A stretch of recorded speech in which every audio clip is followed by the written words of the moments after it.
বিগত দিন এবং আজকের দিন আমাদের রাজধানীর 3টি পয়েন্টে ব্লকেট কর্মসূচি সফল হওয়ার একদম ক্রান্তি লগ্নে আমরা আপনাদের সাথে কথা বলতেছি। আমরা এই 2 দিন কর্মসূচি চলাকালে সরকারের পক্ষ থেকে কোনো রূপ আমাদের সাথে যোগাযোগ করার কোনো কিছু আমরা পাইনি। তারা আমাদের সাথে যোগাযোগ করেনি এবং আমাদের দাবি ছিল 15 জানুয়ারি অর্থাৎ আজকের দিন উপদেষ্টা পরিষদের যে মিটিং আছে সেই মিটিংয়ে যাতে ঢাকা কেন্দ্রীয় বিশ্ববিদ্যালয়ের প্রস্তাবনাটি উঠে সেটি বিষয়ে আমরা আসলে সরকার পক্ষ থেকে কোনোরূপ নির্দেশনা বা কোনোরূপ সংকেত পাইনি। সো আমাদের কর্মসূচি চলমান থাকবে। সেই ধারাবাহিকতায় আমরা আজকের যে ব্লকেট কর্মসূচি সেটি আজকে নাগাদ এখানে শেষ করছি এবং পরবর্তী কর্মসূচি আগামী সোমবার সায়েন্স ল্যাবের এই ভূমিতে বিরাট গণজমায়েতের আয়োজন করা হবে।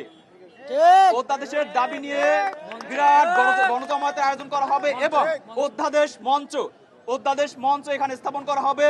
সেখানে রাষ্ট্রের সকল জাতীয় নেতৃবৃন্দদের দৃষ্টি আকর্ষণের জন্য অধ্যাদেশ মঞ্চ স্থাপন করা হবে এবং গণজমায়েতের মধ্য দিয়ে আমরা আমাদের পরবর্তী কি কর্মসূচি কোন পথে যাবে সেটি আমরা এখান থেকে তাৎক্ষণিক সিদ্ধান্ত নিব এবং পরবর্তীতে আপনাদেরকে আশা করি আমাদের সকল কর্মসূচিতে বিগত 16 মাসের মতো আপনাদেরকে সব সময় কাছে পাবো। ঢাকা বিশ্ববিদ্যালয়ে যখন এখান থেকে আসছে কিছুক্ষণ তাদের সাথে কথাবার্তা চলছে।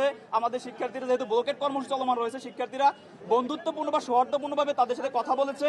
কথা বলার এক পর্যায়ে ঢাকা বিশ্ববিদ্যালয়ের আমি যতদূর শুনছি সহকারী প্রক্টর স্যার উনি এখানে আসছে শিক্ষার্থীর সাথে কথা বলছে। তো আমরা সর্বসম্মতিক্রমে বাসটি ছেড়ে দিয়েছি। কিন্তু হঠাৎ তাৎক্ষণিক মুহূর্তে ঢাকা বিশ্ববিদ্যালয়ের কিছু অতি উৎসাহী শিক্ষার্থী ভাইয়েরা, আমি ভাই বললাম, শিক্ষার্থী ভাইয়েরা আমাদের শিক্ষার্থীদের উপর একটা ধাক্কাধাক্কি শুরু করে দিচ্ছে যখন বাস নেওয়ার জন্য। তাৎক্ষণিক উত্তেজনাপূর্ণ শিক্ষার্থীদের মধ্যে একটি উত্তেজনাপূর্ণ পরিস্থিতি সৃষ্টি হয়েছে। সেজন্য আমরা দুঃখ প্রকাশ করছি। এরকম ঘটনা কোনোভাবেই আমাদের কাম্য নয়।